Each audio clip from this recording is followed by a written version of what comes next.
Welcome to the CE Pro podcast. I'm Executive Editor Arlen Schweiger.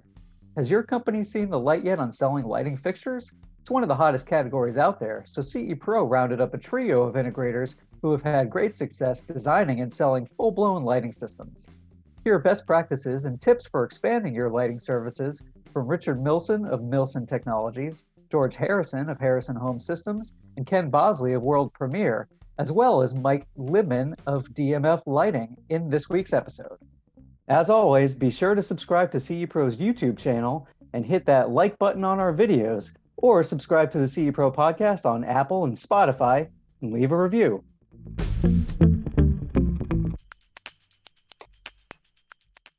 Hey, it's Arlen Schweiger with CE Pro. We're here with a great roundtable today to talk about how integrators can profit by selling more lighting.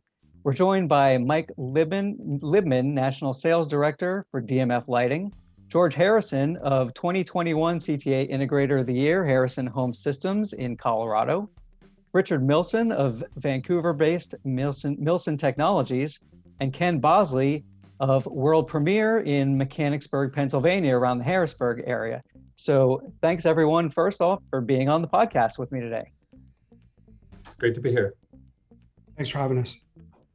So just to start, Mike, let's start with you on the manufacturer side from a lighting manufacturer. What can you tell us about DMF Lighting, where you guys are based, what some of your solutions are? I know we're going to get into detail later about some of the specific products, how you fit into the market, and some of the things that you guys do for dealers. Absolutely. So DMF has been around for 30 years, family-owned company. And we've operated through the traditional channels for 30 years, but we really saw a huge opportunity around 5 years ago. We were one of the first fixture manufacturers to start working with integrators directly, and we built a team around it. And that's really based on the fact that there's demand for quality lighting, and lighting has become technology with LED coming about. But B, we think that integrators have a unique value proposition in that they can enter a home and say, I can do a full-blown lighting solution end to end. And we want to be a part of that. So when you can go in and say, I can do controls, window treatments, fixtures, and have a design element, that's a very compelling reason for a builder or a homeowner to want to partner with integrators. So where we fit into that overall mix, we're really a high-end architectural downlight. We're known for modularity. We've won a number of awards for our product, and it's very straightforward and very approachable. But we also hang our hat on our engineering and in solving some of the issues that many integrators have felt around controls compatibility, and making sure that our dimming performance is in line with the expectations of the types of projects that our partners work with. So we're very happy to be partnered with the industry. We've had a lot of success. It's the fastest growing segment of our overall business as a company. Great. And Mike, are these all residential solutions? Are they residential, commercial, resi-mercial? Are they, what about interior versus exterior, or both? Yeah, so our core competency is downlighting. We have some other categories that we address, but they're absolutely applicable to luxury residential, applicable to MDUs. We do a lot of hotel work, but we've got different solutions depending on the use case. But our design philosophy is, how can we address more with less SKUs? So as integrators decide to enter the fixture business, that's helpful because we're notorious as fixture manufacturers to have an encyclopedia to navigate the line, but ours is very approachable. We can use certain components in multiple different areas. That also helps us with our supply chain. So, everyone's kind of feeling some pain around the supply chain. When we use certain pieces in multiple different applications, that allows us to strengthen our supply chain, and we're well above the industry as a whole as far as deliverables on getting product on job sites. Sure, that's great to hear these days, absolutely. And in terms of what you said about the lighting market within the custom integration industry, absolutely echoing everything we hear at CE Pro in terms of all of our research, has certainly been among the hottest categories within the last 3 to 4 years, especially as the association, as CD of the association has gotten behind it, the buying groups have gotten behind it. certainly we are hearing all about that. And you mentioned custom home builders, MDU market. We've got the range of that covered from the panelists. So let's, in terms of the integrator success and how they got into the market, we're grateful to have, three really impressive dealers with us on this podcast. George, let's start with you. And especially from a CE Pro standpoint, you won, you had a project, I believe it's called East Meets West out there in the Denver area that really relied a lot about lighting control, shades, just everything having to do with light on this beautiful project that was a big award winner with the CE Pro Home of the Year Awards last year. George, tell us how you guys got into lighting and how selling lighting has impacted your revenues. So I think the biggest catalyst for our company was really our affiliation with HTSA. I think that they've done, a lot of hard work trying to kind of pioneer and establish those relationships, in an industry that wasn't traditionally, focused around the integrator. So I have to first and foremost, thank those guys and all the hard work they're doing, especially Tom Doherty and how long he's been working. And so I think he's kind of brought that awareness to our group. I think HTSA has really done a great job, kind of staying ahead of the curve. And so it's probably been about 3 years where we've really started to focus in the last 2 years in particular. Lutron also played a role in that and some of the stuff that they were doing, obviously in the dimming systems that we're selling. But, HTSA's education and their awareness of it all has really kind of helped us. And in the last 18 months, it's been a significant part of our revenue. So we've specified, probably 100,000 square feet of new home that, we're putting fixtures into. So it's been an exponential growth curve for us, and it's been very impactful, and it's a significant increase in our revenue as well. So it's been great so far. It really has been. Now, you said new home in terms of these are all new construction projects, or have you done a lot of retrofit with the fixtures as well? Not so much retrofit, all pretty much new construction so far. I'd be curious if others have done much retrofit on their side. Sure. Well, let's move along to Richard. And speaking of HTSA, I remember seeing Richard talk about amenities for selling the luxury MDU market, and you've had tremendous success in that market. Richard, how did your company get into lighting? And we can talk, and you can talk about both the MDU and on the luxury custom home building side as well. But tell us a bit about what ways lighting has impacted your company's business. Sure. Well, I guess I would start by echoing what George said about HTSA. So, we've been doing lighting control systems. I think I was at the second Homeworks training ever in Virginia. So I don't know, it's 25 years ago or whatever it is. I can't even remember, but we've been doing lighting control for a very long time. And as every integrator who does lighting control can tell you, part of the pain associated with that has always been other people specifying the fixtures. So especially, and actually to be more clear about that, since LED has come along. When everything was incandescent or halogen, great. You pick a dimmer, it goes up, it goes down, everything works great. When LED came along, everything changed. And of course, there was lack of knowledge in the industry among specifiers, architects, builders, everybody. It was literally the Wild West with drivers and all the rest of it. It's popcorning, it won't turn on, that one turns on, but that one doesn't. What's going on here? And of course, what happened was, well, it's the control system's fault, meaning it's the integrator's fault. So when we saw the opportunity to sort of solve that pain, Tom Doherty and his leadership at HTSA basically recognized this opportunity. He was doing it himself, specifying lighting and learning all about it and connecting with manufacturers.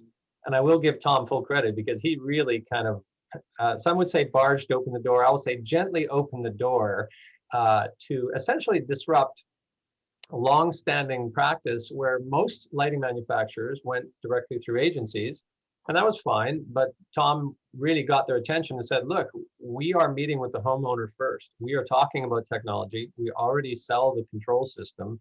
So why shouldn't we, as a group, start selling fixtures?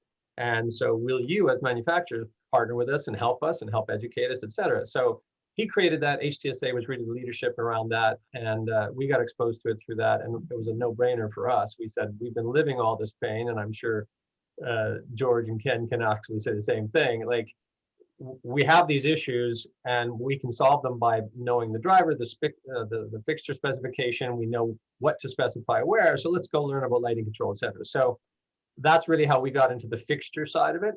With regard to the MDU thing, and specifically with DMF, I mean, one of the most attractive things about their product is their extremely small, can and fixture, the one frame and square frame and that sort of thing. In an MDU space, you have extremely limited ceiling height, a depth rather, and that's simply because they have a certain envelope. They can build a tower. They need to get as many floors as they can within that space. And if they make the ceilings too tall, they get way less real estate in terms of units to sell. So they typically do concrete sprayed ceilings, or when there is a drop, there's not a large amount of space.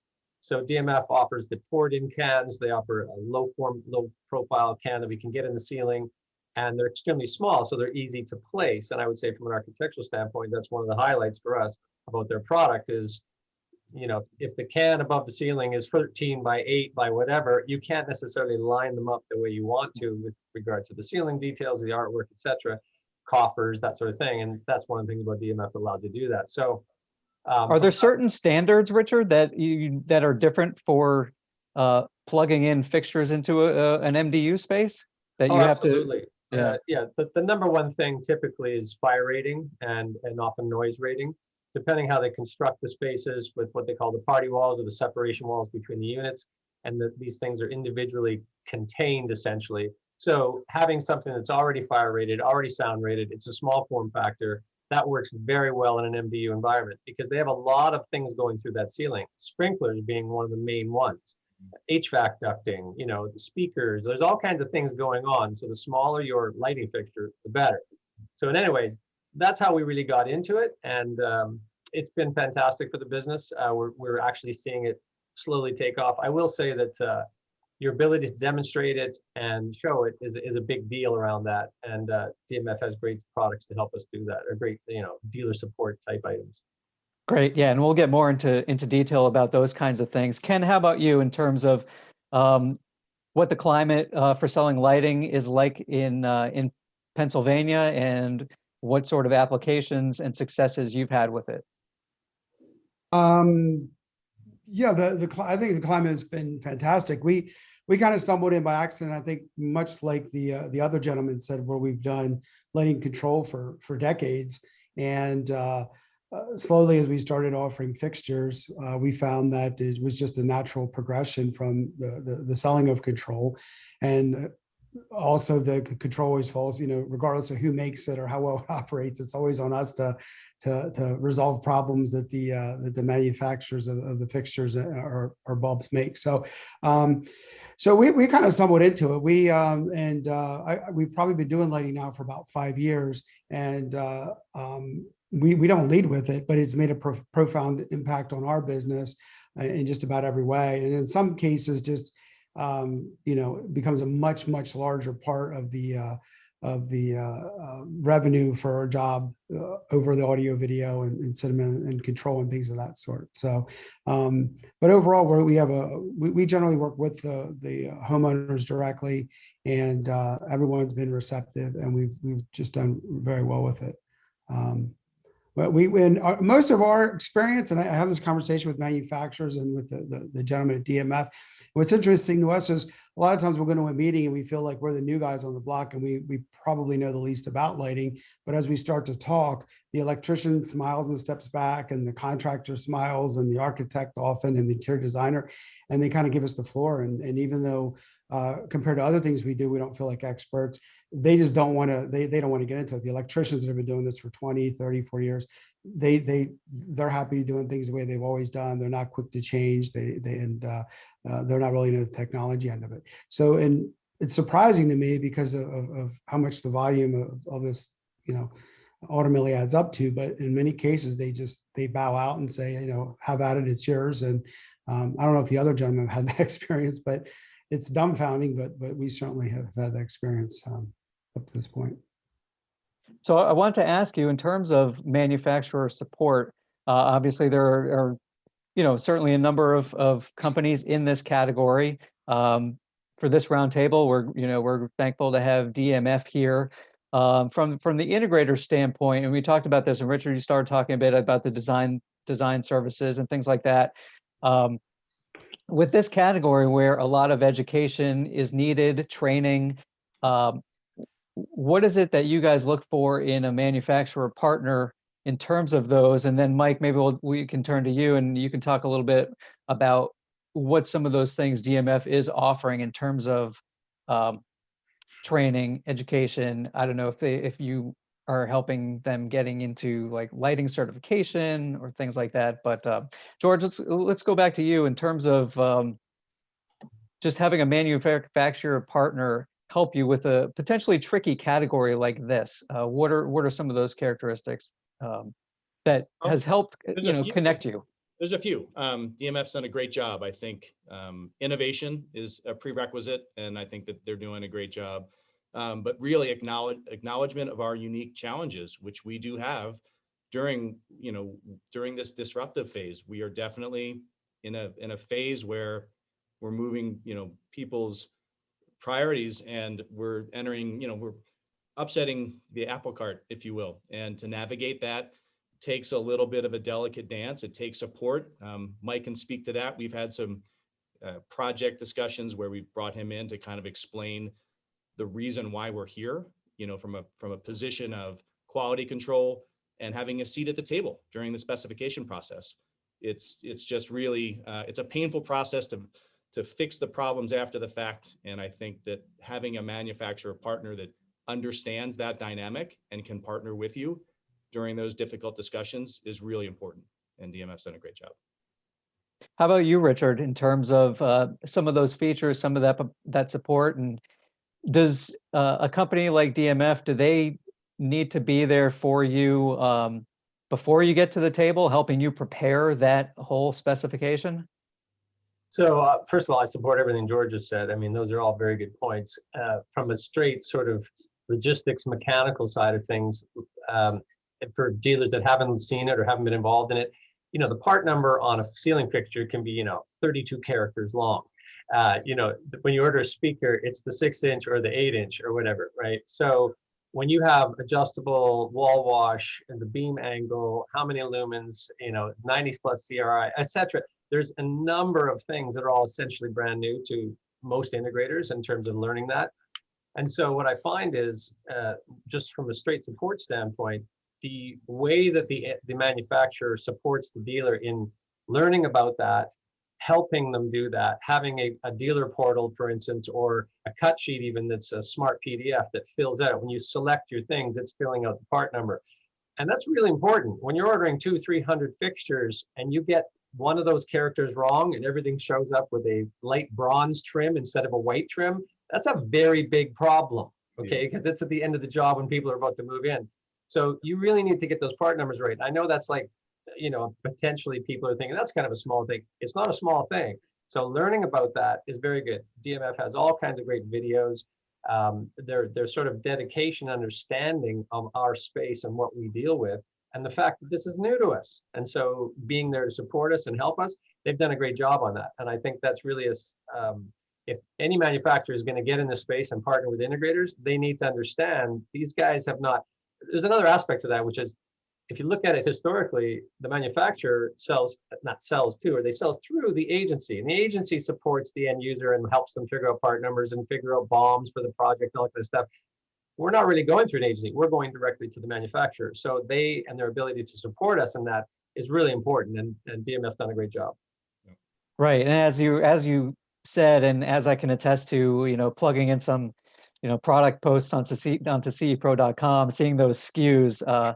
I don't think at the end of a project you want to be saying, yeah, we have to go and reorder the entire stock because, one character changed and you don't have the right finish for it and all that. I can imagine that's not a conversation you want to have with a client. Ken, how about you in terms of some of those attributes that you're looking for, especially when entering a new, relatively new category like this? Well, I think primarily, first and foremost, it has to have the potential for, attainable profits. Just first and foremost, and the lighting category certainly seems to do that overall, and DMF has been great about that. But I believe as as George had said, I believe earlier, is the fact that just understanding the CI channel and all the inherent strengths and weaknesses of us playing in that channel, because it is different. But ultimately, there's a relationship both long term with the manufacturers, from strategizing as a dealer in the beginning and getting up to speed, and knowing which you have to learn on the front end, but slowly learning it, over the long haul. And again, DMF has done a great job of holding our hand throughout that whole process, from training to specifying to just wrapping jobs up with focusing and things like that with the fixtures when they're completed. But all that's very, very important. And we have worked with some manufacturers that they offer bits and parts, but they don't offer the whole solution from start to finish. And sometimes it feels like you're on an island. You got so far, and all of a sudden you look around, and the guys that were with you earlier are no longer standing around. And I see you shaking your head. You know what I'm talking about. But it is very important, because for a long-term relationship, you have to sell the jobs, install the jobs, and support the jobs, and close them out. And smart manufacturers get that, and it is important.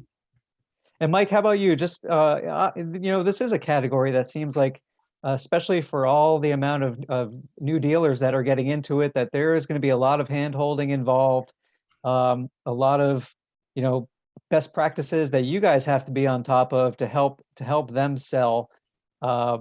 So in terms of some of those things that were just mentioned, and then what are some of the things that you guys really, prioritize, to make sure that the dealers are armed with, the most that they have to maximize this category's potential, and profitability? Yeah, so there's a couple things. The first piece is our engineers, and on the front end is our engineering team designed the product to be approachable. Even if you do your planning and you get all your part codes perfectly, things change from rough to finish on jobs. We've all experienced it. So having a project or having a product that you don't need to cut drywall to make a change, that's been a benefit as well. So being able to easily swap out modules, being able to easily swap out trims, there's benefit to that. And that, and when you get into a new category, you don't want to be the guy that says, hey, sorry, Mr. Homeowner or Builder, but we're gonna need to cut the ceiling open. So that alone has helped out a lot. And because we design everything from scratch, a lot of fixture manufacturers kind of source different components from different suppliers and put them together. But we're doing our own optical design. We're designing our own drivers, all of our mechanical design. So just the nature of how we built the product, we very much thought about how can we make this approachable based on specification, what you're going to see in the field, how are you going to procure it? And so those all factor into our design. Beyond that, we do have the benefit of being one of the first fixture manufacturers into the space. So Tom Doherty was absolutely a catalyst for pulling us in and kind of explaining to us why we need to do it. We've also partnered with ProSource, and they've invested heavily in being able to teach their dealer base by partnering with David Werfel and Light Can Help You. And so we've been very fortunate to have other people kind of championing the category. But even internally, we've built a team that has a really strong CEDIA background. So my boss, Andy Wakefield, was in the space for 15 years. Our head of engineering, Rushi Kumar, spent 9 years at Lutron, 12 years at Crestron, working on residential applications. So Laney Godfrey came from ProSource. Chris Carboni came from a CI rep in the Rockies. So we've invested in putting together a team that not only understands lighting, but understands the business. And beyond that, we've got great training staff. I know everyone's webinared out, but we did build a studio in our headquarters to be able to talk through not just lighting, but how do we understand the commercial channel and the traditional influencers that affect a fixture getting on a job. I think that's important to understand when you're kind of navigating a new category. So that's kind of a long way to explain it, but even beyond that, Millson talked about our portal. So we do have a configurator where you can click through and manage your projects directly from there. But we're trying to do our best about listening to the market. So we're very fortunate to partner with great integrators, great buying groups that are able to help coach us and prioritizing our projects internally to be able to help out. Mike, for those for the buying groups, when you and CEDIA, for when you guys hold education trainings, is that something where you'll be collaborating and be holding things at those events? Obviously, if we're, let's just say that going back to in person, that it's going to look like that. And is that how you've gotten integrators up to speed on the education aspect? Absolutely. And we incentivize education as well. Right now we have something going on where for any time you attend a webinar, you get entered into a raffle, and we're pulling a winner every month. And what that does is we'll pay for you to come out to our headquarters in Los Angeles. We'll show you the facility, put you up in Redondo Beach at the beach, have a good time. And then icing on the cake, we're going to the Porsche Experience Center, which is near our office, and racing Porsches. So, and you want an editor to cover that, correct? Exactly. Get the experience. Okay. So, but those are the types of things. We gave away showrooms with DMF material at CEDIA last year for attending virtually. For in person, we're vaccinated. We're eager, like everyone, to get back in and see our friends and get back to some sense of normalcy. So we will be at CEDIA. We will be offering training events. I know there's some different discussions around speeches there. We're interested in participating in local events. We do CEU courses for architectural partners. So if you guys are working with architects, we're happy to, put on types of events, co-brand them so we can address the local spec community and why they should be working with integrators. So there's a lot of different initiatives from that perspective. And I'm very proud to say that DMF has supported, our team in being willing to invest in those types of initiatives.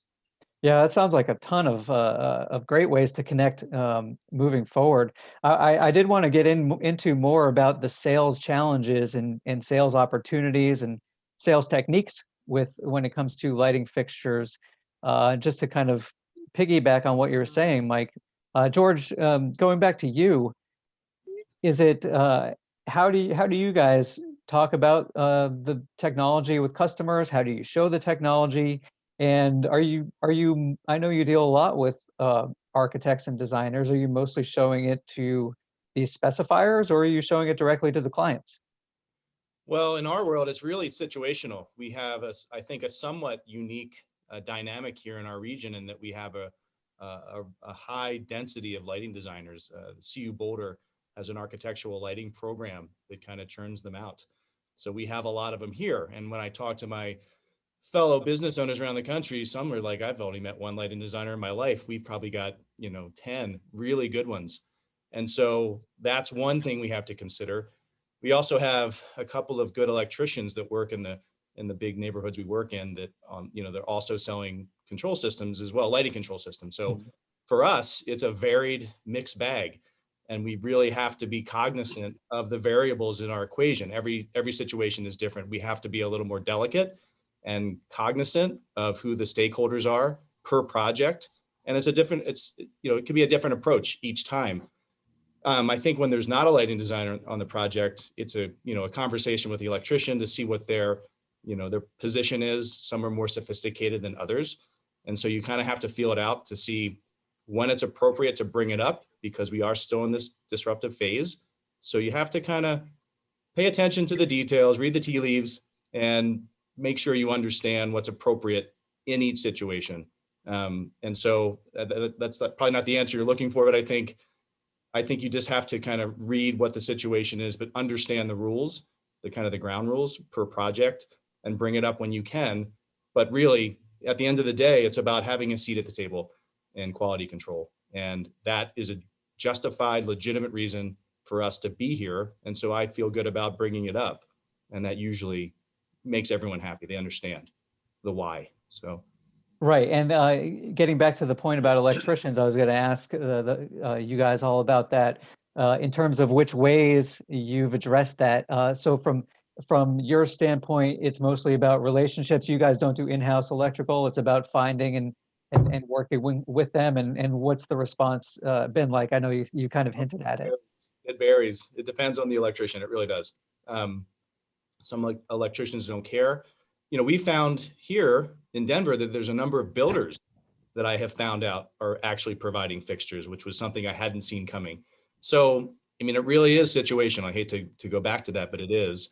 I've been working hard for years to kind of let our electrician partners know what's coming, so to speak, and that we have this capacity to be a good partner, but it really is about the relationship and managing that relationship and being upfront, being transparent, explaining the why that we're here, and, making sure that we at least have a discussion before we bring it up to a client or a builder. I think it's a matter of respect. If there's a lighting designer on the project, respect their design, like have that discussion too. Denver's kind of a smallish town. It's not like LA. It's, everyone kind of knows everybody. So it has been a long process of making sure everyone understands the reason we're doing what we're doing. And I think that communication is really key, but we bring it up as much as we can, because from the sales perspective, we can guarantee a result when we have a seat at the table. And that's a good position and a legitimate position to bring up the sales aspect if we can provide those. Right. Richard, how about you in terms of how you're demonstrating, who you're pitching it to, how you're pitching it, and that kind of thing? Sure. Well, I would say that, COVID has affected everything. We used to have lots of people come into the office. We used to do lots of outreach. Over the last year or, 12, 13, 14 months, it's been a lot less. However, I will say that one of the things we've used more than anything is, and we didn't typically use this prior to 2020, but we do now, is the demo kits. Because in DMF, if anybody knows us and our products and things we do, we're all about quality. And if you show up with, a sort of cheesy, half put together demo kit, it immediately speaks to the product and the quality of it. So if you get for instance, a DMF demo kit, it's very well constructed. It's made out of professional materials. It looks thoughtfully considered in the way everything fits together. So as soon as you put it on the table and open it up, people pay attention to it because it's quality. Then you can, of course, go through the different things and them physically seeing it.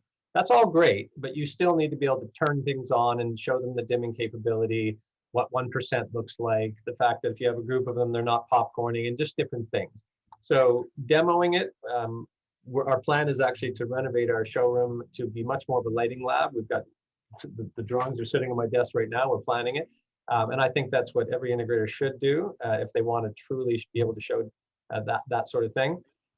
We haven't done a lot of outreach to architects and interior designers and that sort of thing, specifically because they're kind of zoomed out. Like they really have had enough. Thank you very much. This is what we're hearing back from them. So that's fine. But like George said, when we get onto a project, we will bring that to the first meeting and start talking about lighting right away at the beginning, because first of all, people in the room need to know. To George's point, this Vancouver is a little bit of an unusual situation in that it's got several million people that live here. It's a significant metropolitan city. There's very, very few lighting designers. And so that's good for us in a way, because when we get on the project and we say, look, we can provide that, not only the design, but the fixture selection and supply, the control system, the whole thing, it really is an entire package. And I will echo what George said. Sometimes you're going to see people start to, protect that area of the project because it's theirs, whether it's the design side from the architect and interior designer, or whether it's the electrical side, etc. But often, and what he's saying is true, they're sort of saying, oh, you mean you're going to take care of this whole thing and guarantee it end to end? Okay, we're okay with that now. And it's because they've lived the pain of where that doesn't work, and they forgot that, and this doesn't work, and that doesn't dim properly, and we're tearing that apart. And we're basically going and saying, we will solve all of that in one situation. But I agree also it's to be respectful of the other players on the job. We work with some very large electrical firms on some of these homes that we do. And, these are 20, 30,000, 40,000 square foot homes. These are large estate 4-year projects. The electrician has got 25 guys. They're serious people, and they understand, they sell control systems and all that sort of thing. So it could be that we're doing the lighting control, but they're doing the shades, or or vice versa, or we're doing everything, or they're doing it, but we're designing it. So we try to stay flexible about who we are in each project. And I think, as George said, that really serves us well, meaning that they don't see us coming and go, oh, we're going to fight these guys from being on here. They go, okay, these guys are reasonable. We'll take some, they can take some, as long as it as long as it creates an excellent result for the homeowner and actually the project team. There usually is no sort of strong bias against us, so to speak, because they do know that we know what we're doing. We've got a good reputation. We're doing a long time. So if we say, hey, we found these great fixtures you should use, they're open to talking about that. Gotcha. How about you, Ken, in terms of the ways that you tackle the challenges that come with selling lighting fixtures? Most of the challenges I think that we face are educational more than anything else. And I think for us, it's just spending a lot of time and energy sitting down face to face and explaining basic fundamentals and concepts and showing examples, whether virtually or in person. And but that's a huge part of what we do. One of the things that's been delightful for us is it sounds like George and Richard don't necessarily do the electric either, but it is fantastic having the electricians install all the cans and the wiring for you. That's certainly a boon. But most of the challenges we have are just really educational, because what will happen a lot, like we have I think I was talking to Mike recently. I believe it was Mike, and explained we had a situation where a client came to us and said, "Hey, I really like this contractor, and I really like his homes, but I don't like the lighting. No disrespect to the other people involved." And but what happens in those scenarios is, so you come up with a lighting design, you show it to them, they start to digest it, and they come back and say, well, and they basically want you to do everything that all the other, what's the maximum number of fixtures or cans we can put in the ceiling? How come we're not doing this? How come we're not doing that? Which basically is a road that takes them right back to the, mass market lighting that they're trying to get away from, doing it like everybody else does it. And then you eventually sell them on it or educate them to the point where they buy in and say, if I want different results, I have to have a different solution. And then inherently, the electrician comes back and says, well, are you sure you want to do it this way? Because we never do it this way. And you can't come out and say, well, the reason we're doing the job is because you always do it that way. And again, no disrespect. It's just, and so it's a lot of educating and re-educating and re-educating. That's probably the bigger hurdle we've had. Once people understand, what's possible and, the advantages, it's not been a hard sell. Lighting for us has been one of the easiest sells of any of the technologies that we offer. In terms of that lighting design aspect, have any of you or members of your staff gone through ALA training and certification? And can you speak a little bit to that in terms of how important and what's that meant to your business in terms of the confidence or just the skills and able to spec a system? George, let's go back to you. Yeah, once HTSA started providing that opportunity, we took full advantage of it. We sent during CEDIA, we had an event that had fast track training opportunities here at a local integrator. So we had a number of our staff members get certified. So the benefit is, what ALA certification does for the integrator is fantastic. It gets you a baseline of understanding. It gets you the foundational principles. It doesn't take the place, nor would we represent that we are replacing a true lighting designer that has gone through a 4-year program. But what it facilitates is filling in those gaps. And I think that part of this conversation is a really relevant part is when you don't have anyone except, an electrician that maybe doesn't have much of a preference or a wide experience of product lines to offer. A lot of times we get put in a position where at least we have some guys on staff that can contribute to better than what was expected prior to that. And so we've really found benefit in helping those smaller projects that probably don't have the budget for a true lighting designer. That to us is where we're providing a lot of value, because we can help elevate it and present more opportunities and show a higher quality project or product in the project. And having some certifications has been really impactful. And it's really gained mind share in our company to where we're all squarely focused on it. And I think everyone participates in that. So we're big believers in it, and we're going to start to have more people on our team get ALA certified. Great, makes a lot of sense. Richard, I saw you shaking your head there as well. Tell us a bit about your experience and what that's meant for your team. So I would say that part of the ethos, if you will, of our company is we're very, very design centric. And so we have a large documentation team.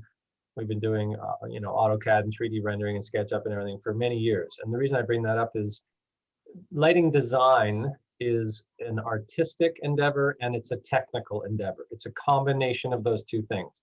So what I would say to integrators is don't take your best system designer and just say, right, he's going to do lighting design now, because there's a definite aspect to it, which is very artistic. It is, you have to imagine the space, be able to think about people living in the space. Certainly there's an enormous amount of technical aspect to it, and there's guidelines and rules and all that sort of thing. But you really do have to look at it and say, what could we do here that would be interesting or different or add value to it from a lighting comfort, luxurious sort of experience standpoint. So what I'm saying is we're lucky enough to have people that have those sort of talents on our team that have both a technical and an artistic side. So that's who I would, if I was an integrator, that's the person I would look for to sort of take that up. But yes, we've joined ALA. We think their training has been great. I will also say the HTSA has their own lighting course essentially for their members. And a couple of our people have taken that. What I would say also is that just generally speaking, to George's point again, our role is not to come along and say, you don't need your lighting designer anymore. We can do all of that for you. It's really just to bring essentially credibility and awareness and knowledge of when somebody's bringing up something as a concept, you know what they're talking about. Or if they're talking about a cove, you know how wide it should be so you don't get a strong knife edge line, and how it, how to create a glow and how to light artwork properly. When you're talking about these things, you really need to be able to speak intelligently about it and understand it. And that goes back to the product. How many beam angles are available in the product and all this sort of thing. So yeah, training is super important. I think that the biggest mistake an integrator could make trying to get in this space is think that, well, it's just like speakers or amplifiers or whatever. I don't really need to know that much about it. I need 6 over there, 2 over there, I'm good to go. It's not like that. So you really do need to have respect for the design aspect and be able to do some of that yourself in-house. And I think whatever you can do around that, and ALA is a great place to start, is very much worth the effort. Let me ask you just to follow up with that. If you're, say you're on a project and you just an integrator in general, but especially a company, with the way that your company is situated in the market and the clientele you deal with, if say you're on a project where you are the chief lighting designer and you're not working with an external lighting designer, is that something where, there are companies out there that just do home theater system design. They don't do the installation, like that's part of their business. Do you do a surcharge for your lighting designs? Is that something or do you build that into kind of the overall proposal? But is that something where integrators should be looking at it and say, hey, I'm already making this much on labor. I need to charge for my lighting designs because essentially I'm doing the work of a lighting designer who ordinarily would be paid big bucks to do something like this. Well, I don't have to pay big bucks. Usually it's so much per square foot. And I don't know that any lighting designers are getting rich. Maybe some people are, I don't know. But what I would say is, yes, absolutely. We don't give away anything in terms of our time, our service, our products for free and hope we get the job. We don't approach our clients like that. So with regard to lighting design, if we were doing the lighting design for a project, we would absolutely say, look, this is a separate thing. This is the service, this is the output, these are the deliverables, and this is how much it's going to cost. And my feeling is, just as a general statement, if you don't charge anything, then it has no value and it has no worth to the client. And, the architect doesn't design things for free, the interior designer, the landscaper, but nobody does that. So if you say, oh, we'll do it all for free, that's in a way saying, and it's not going to be very good or worth very much. So we wouldn't do it that way. I think, but if you're going to charge for it, then you better be credible and capable and be able to deliver something very significant and well documented, and it has to make sense. You're not just guessing. But yeah, we definitely would charge for those services. Sure, exactly. Ken, how about on your team? Has there been certification, or what kind of coursework do your guys do? We're a pretty small organization. I mean, we have under 10 people on our staff, and lighting is certainly the newest technology that we've added to our stable. Although it's grown, exponentially as well. But so we don't currently have any. We're not a member of HTSA, and we don't. We've not engaged in the ALA. We do have some things scheduled on the horizon, and I think it's a fantastic idea. And that's probably about all I have that there. So where do you mostly partner with designers? Where have you guys picked up most of your design knowledge? So generally what will happen is manufacturers have their own in-house lighting design. So you can approach DMF and say, hey, here's the square footage of the house, and they'll lay out a preliminary lighting design, which I think is very technical. And I think that's what I think George mentioned that. If it was Richard, I apologize. But it's technical. It's not necessarily artistic, and it might be artistic. I know they've added some very, very talented staff, but the bottom line is you get you can get a photometric layout and know that if I put this in, it's going to be as good or better than certainly what the electrician is going to put in. Interestingly enough, we've had 3 or 4 very large jobs where we actually encouraged the homeowner to seek the services of a professional lighting designer. And in most cases, they all failed. They either parted ways or they paid for the entire design, and in the end chose to listen more to what the manufacturers had to say, or maybe some input that we have, and things of that sort. So we encourage it. I mean, we certainly acknowledge and respect the expertise that lighting designers have. And in our market here, we're certainly a tertiary market in Mechanicsburg, Pennsylvania. So I don't think most people here are even aware that there are lighting designers, outside of the trades that deal with that on a regular basis. But we certainly encourage it. And we will absolutely add to our expertise here with the ALA and other things as well. But it hasn't been a major problem because we're still delivering a product and finished result it's above and beyond what the client would get otherwise. Yeah, in terms of your feedback, you're finding that they're really enjoying the products and the aesthetics and things like that, and just it has word of mouth been spreading around. I know you said since kind of maybe a little bit of a smaller community there, but do you find that these people, maybe before the pandemic at least, were, they would have people over and say, hey, look at this awesome lighting system that I didn't have before, and how it was designed and generate a lot of buzz that way? Well, what I wasn't clear on earlier is we're in Mechanicsburg, and we do have a couple of large jobs here, but we have jobs going on in Dallas. We have jobs going on down in Florida. We have jobs going on in the West. We do work all over the country. So, so they're not necessarily all here. I mean, we work up into the Hamptons of New York and the Jersey Shore and on all over. So most of them aren't right here. And as much as we love word of mouth and we get word of mouth business, I'd say usually the trades that really get it and care about quality is, as Richard said earlier, that's what we're all about, quality. The photo behind me here, this is actually a job that we worked with DMF on. It's a pool house, and there's some cylinders there, but that's being actually finished up today up there. It's just a really unique job, and we wouldn't have even dreamt about doing that if we didn't have good help and partnership. But in any case, I wish we did get more word of mouth, but our market is different than Colorado, which is different than up north. And I think that what ends up happening with us is we see a real big fish in a small pond, and it's usually one big fish. And if another big fish comes to visit him, then we'll kind of get the referral. But we're not generally working in neighborhoods where everybody in the neighborhood is looking to invest in the level of systems and performance and service that we offer. Gotcha. Well, it sounds like all 3 of you certainly learn heavily on DMF just in general as being a lighting partner. So just to kind of wrap up, Mike, from the DMF side, in terms of being a manufacturer and making business easier for your integrator partners, what can you tell us a little bit just about a little bit more specific about the DID series that came out and the applications. And then I know also recently DMF came out with a DMF promise. If you could explain that a little bit, just here to kind of circle back with how DMF is aiding its dealers. Yeah, so we'll start with DID. So the DID module series is an iteration on our DRD platform. And DRD has been sold through our commercial channels. We came out with the DID.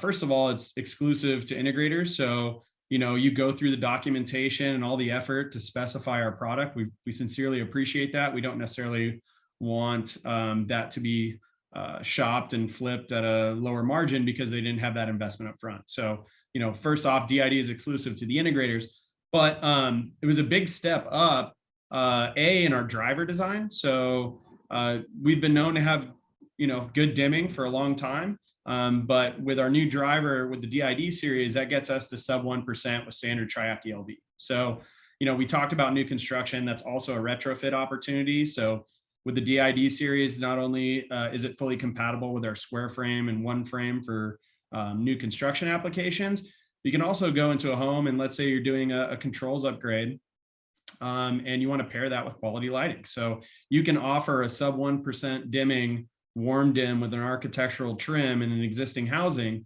And in those instances, you can actually do that without having to have an electrical license in order to do that swap. So that's another huge opportunity with the DID that we're seeing being utilized aggressively. And that's both in fixed downlights, but also in adjustables. So you can do adjustable accent lights. You've got field changeable optics across the DID line. So it's a really versatile piece that is very unique to us. We got a lot of IP around our product. We've got over 40 patents on our product. So when you come to market with that, it's something that's unique, something that we want to align with on the integrator side. Now, the DMF promise, we just announced this last week. I'm not even sure if everyone on this call is aware of the DMF promise. I'm aware and I like it. Sounds good. So the DMF promise, first of all, we are offering a 10-year warranty on our DID series. That's also a differentiator from our DRD, our newer product. We're leaning in, so 10 years. We've also got guaranteed dimming compatibility, regardless of which controls manufacturer you're using. So we're very committed to remaining vendor agnostic, and we play extremely well with all the majors. We test with them prior to launch, have them validate our own findings in-house. So that's a big thing that we want to rest our hat on. And then lastly, we were talking about support. We do have a direct line specifically to our integrators for direct access to our engineering team if there's ever troubleshooting that needs to be done in the field. Having a barrier between that, we wanted to eliminate that. But B, we also don't have a ton of issues in the field. So we figured we weren't going to derail our engineering team too much by granting access via our customers. So, we're very proud about that. We think that we're in a position to be able to support that long term. So that was announced last week. We're very, very happy to bring it to the segment. All right. Well, that's a terrific note to end this episode on. With that, I just would love to thank Mike and as well as our integrator panelists, George Harrison, Richard Millson, Ken Bosley. You guys provided just volumes of information in this one on lighting fixtures. So we really appreciate that for CE Pro, and thank you guys so much. And Mike, we'll look forward to seeing you guys at CD Expo. Sounds good. Thank you.